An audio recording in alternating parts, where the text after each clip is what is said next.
En 1837, le mécontentement est grand dans le Haut et dans le Bas-Canada. Londres refuse toujours d'autoriser la mise sur pied d'un gouvernement responsable. Des assemblées populaires de protestation s'organisent dans plusieurs villes et villages. Le gouverneur Gosford les interdit. Dans la vallée du Richelieu et du côté de Saint-Eustache, l'armée britannique réprime brutalement ce mouvement d'insurrection appréhendé.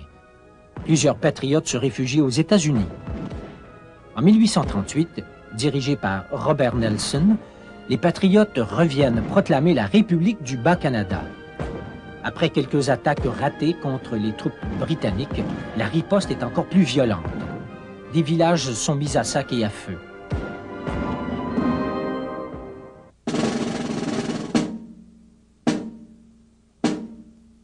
Près d'1 millier de personnes sont arrêtées. 108 seront jugées, une soixantaine seront déportées et, à la prison de Montréal, au pied du courant, 12 seront pendus. La rébellion est écrasée. L'élite laïque canadienne est décapitée. Le gouvernement de Londres envoie un enquêteur. Dans son rapport, Lord Durham se dit d'accord pour qu'on ouvre enfin les portes à la démocratie parlementaire, mais il insiste sur l'importance d'accorder aux citoyens de souche britannique la prédominance sur les sujets francophones de Sa Majesté la Reine Victoria. Pour mettre en minorité les Canadiens du Bas-Canada, une seule solution, unir les deux Canadas.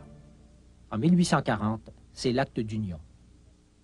Alors, on va réunir ces deux territoires, ces deux entités politiques, avec l'intention extrêmement claire, déclarée comme explicitement, je dirais, publicisée, qu'avec ça, on va mettre fin au rêve illusoire de la nation canadienne.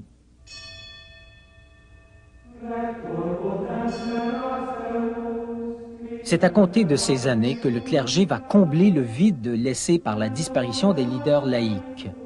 Pour le clergé, les valeurs à sauvegarder sont la religion, bien sûr, mais avec elle, la langue, le droit civil, qui sont les fibres vivantes de l'identité canadienne française. En termes statistiques, il est peut-être vrai que la langue, d'un point de vue canadien-français 1850, que la langue est gardienne de la foi.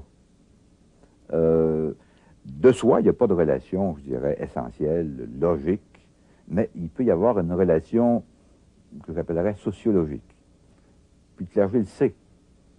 Et c'est pas bête du tout de prendre les choses ainsi. Mais ça implique que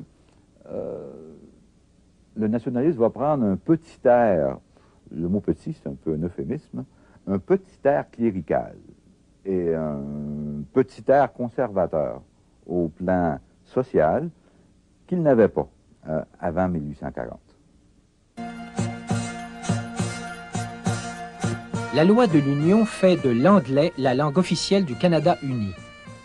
Dans le nouveau Parlement qui siège à Kingston, un député membre du Parti patriote, Louis-Hippolyte Lafontaine, se joint à un autre réformiste du Haut-Canada, Robert Baldwin, pour mener à terme l'implantation d'un gouvernement responsable. Lafontaine croit que l'Union est inéquitable et n'hésite pas à faire son premier discours en français. Mais il sait qu'il n'a pas d'autre choix maintenant que de travailler à l'intérieur des nouvelles structures politiques. Je pense qu'il a été à la fois un homme d'affirmation nationale et un homme de compromis. Si on le compare avec Papineau, peut-être que la dominante est comme déplacée. Peut-être que l'affirmation était plus totale chez Papineau et la capacité de compromis, qui n'était pas tout à fait inexistante, moins considérable. Et à l'inverse, chez Lafontaine, l'aptitude au compromis, toujours un peu arbitraire, ces comparaisons-là, l'aptitude au compromis domine, est prépondérante par rapport à ce qu'on a appelé tantôt l'affirmation nationale. Pour Lafontaine et de nombreux leaders de l'époque, l'aventure de l'Union n'est pas essentiellement négative et risque même d'être rentable. De manière générale, après avoir comme désespéré de l'avenir, on se dit oh, ça va aller. Et on se met à dire que c'est moins tragique qu'on avait cru. Il y aura moyen de se débrouiller avec ça. Et l'idée d'une survivance, pas si pénible, pas si terrible à supporter, devient une idée majoritaire. En 1867, le monde politique et le milieu des affaires s'entendent pour créer la Confédération canadienne. C'est la 6e formule mise de l'avant pour faire cohabiter sur le même territoire francophones et anglophones. Après la Nouvelle-France, il y avait eu la conquête et son régime militaire en 1760, la proclamation royale de 1763, l'acte de Québec de 1774, la Constitution de 1791 et l'acte d'union de 1840. Fin mai 1867, à Londres, le Parlement britannique proclame l'acte de l'Amérique du Nord britannique qui transforme les colonies du Québec, de l'Ontario, du Nouveau-Brunswick et de la Nouvelle-Écosse en Dominion du Canada. Il faut comprendre que pour plusieurs Canadiens français de l'époque, 1867 représente beaucoup. Au départ, ça représente une minorisation, une province parmi 4. Très important à comprendre pour comprendre le reste. Ensuite, cependant, il faut savoir que la Confédération permet au Québec, aux Canadiens français d'avoir leur État provincial.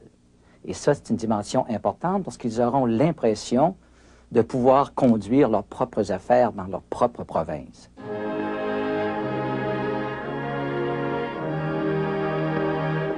Les pères de la Confédération ne pouvaient savoir que les années qui vont suivre seraient marquées par des événements qui feront ressortir les divisions profondes entre Canadiens français et Canadiens anglais.